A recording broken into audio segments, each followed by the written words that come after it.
जय श्री श्याम, जय श्री श्याम, जय श्री श्याम। आज मैं आपके सामने श्रावण मातम का दूसरा अध्याय लेकर आई हूँ।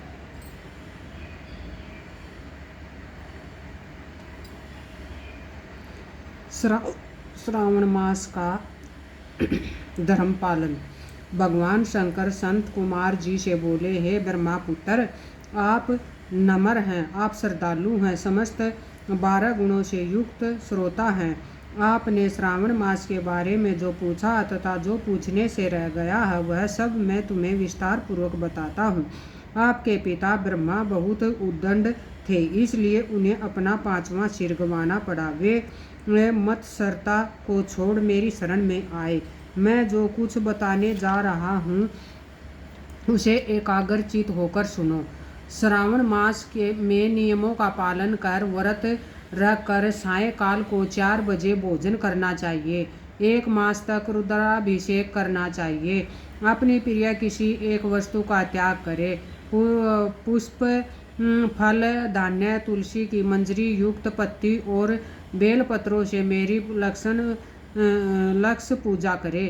कोटि लिंग पूजन करे। ब्राह्मणों को प्रेम पूर्वक भोजन कराए। नियम का पालन करे। मुझे पंचामृत से अभिषेक अति प्रिय है, अतः उसे भी करे। इस मास में किया जाने वाला कर्तव्य अनंत फल देने वाला है। इस मास में भूमि पर शयन करना चाहिए। ब्रह्मचर्य का पालन करना चाहिए। सत्य बोलना चाहिए। पत्तल में भोजन करे। प्रातः काल स्नान ध्यान करे। इंद्रियों को वश में रखना चाहिए। एकाग्र मन से प्रतिदिन मेरी पूजा करे। इस महीने में मंत्रों का पूर्व श्रवण भी उत्तम सिद्धि देने वाला है। गायत्री मंत्र और ओम नमः शिवाय का जाप करे। श्री सूक्त का जाप और भी अधिक फलदायक है। ग्रह यज्ञ, कोटि होम, लक्ष्य होम तथा आयुत होम करने पर सद्य फलता है और मनोवांछित फल प्राप्त होता है। जो प्राणी इस महीने में एक दिन भी व्रत को छोड़ देता है वह महाप्रलय तक घोर नरक में जाता है। मुझे श्रावण मास से अधिक और कोई भी मास प्रिय नहीं है। यह मास फलदायक है तथा निष्काम भाव से किए गए कर्म के फल स्वरूप मोक्ष प्रदान करने वाला है। हे सनंत कुमार, इस मास में करने योग्य जो धर्म कहे गए हैं उन्हें ध्यान पूर्वक सुनो। रविवार को सूर्य का व्रत करना चाहिए। सोमवार का दिन मेरी पूजा का दिन है।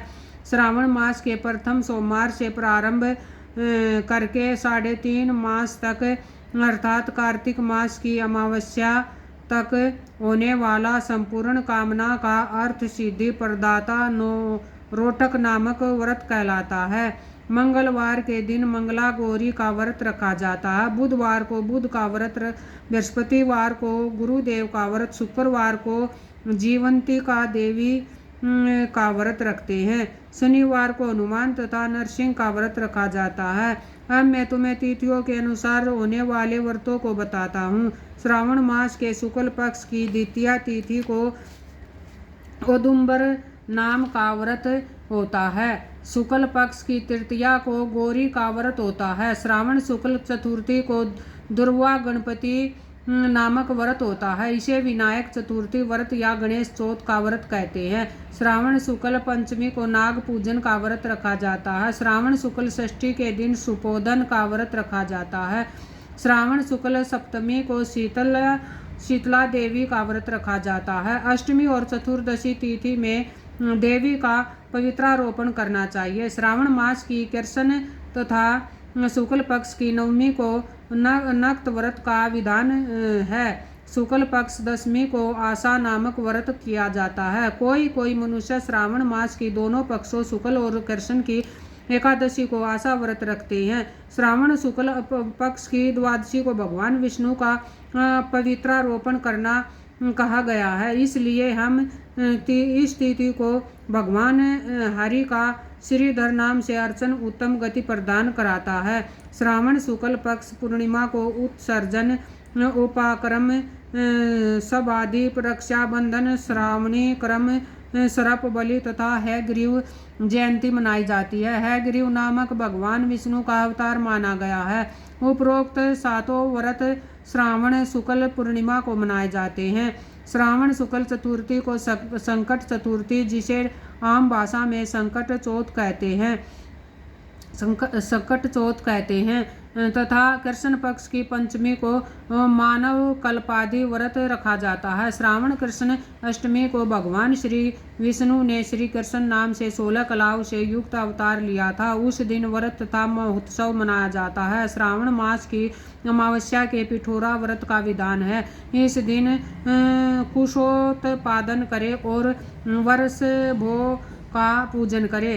श्रावण शुक्ल पक्ष की प्रथमा से समस्त तिथियों के अलग अलग देवी देवता हैं। प्रतिपदा प्रथमा के अग्नि, द्वितीया के ब्रह्मा, तृतीया तिथि की गौरी, चतुर्थी तिथि के गणेश, पंचमी तिथि के नाग, षष्ठी तिथि के स्कंद, सप्तमी तिथि के सूर्य, अष्टमी तिथि के भगवान शिव, नवमी तिथि की दुर्गा, दसवीं तिथि के यम, एकादशी तिथि के विष्णुदेव स्वामी है, द्वादशी तिथि के श्री हरि, त्रयोदशी तिथि के कामदेव, चतुर्दशी तिथि के शिव और पूर्णिमा के स्वामी चंद्रमा है।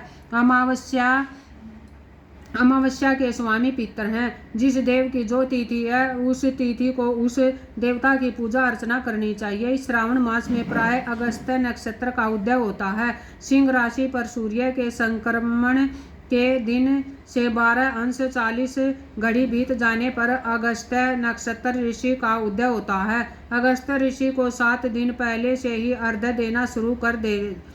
12 महीने में सूर्य भगवान अलग अलग नाम से प्रज्वलित होते हैं। श्रावण मास में गर्भास्थ नाम से प्रज्वलित होते हैं। इसलिए श्रावण मास में भक्ति पूर्वक सूर्य देव का पूजन करना चाहिए। श्रावण मास में शाक का त्याग करना चाहिए।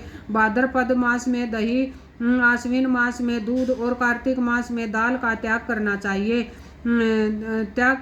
भाद्र मास में दही, आश्विन मास में दूध और कार्तिक मास में दाल का त्याग करना चाहिए। यदि कोई भक्त यह संपूर्ण विधान करने में असमर्थ हो तो उसे सभी मनोवांछित फलों की प्राप्ति होती है।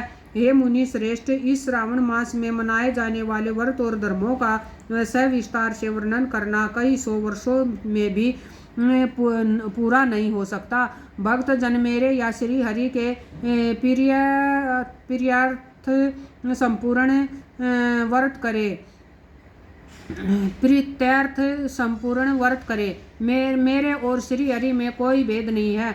मेरे भक्त श्री हरि को प्रिय हैं और श्री हरि के भक्त मुझे प्रिय हैं। जो प्राणी इसमें भेदभाव की कल्पना करते हैं या करेंगे वे नरकगामी होते हैं। हे संत कुमार, आप श्रावण मास में धर्म पालन करें।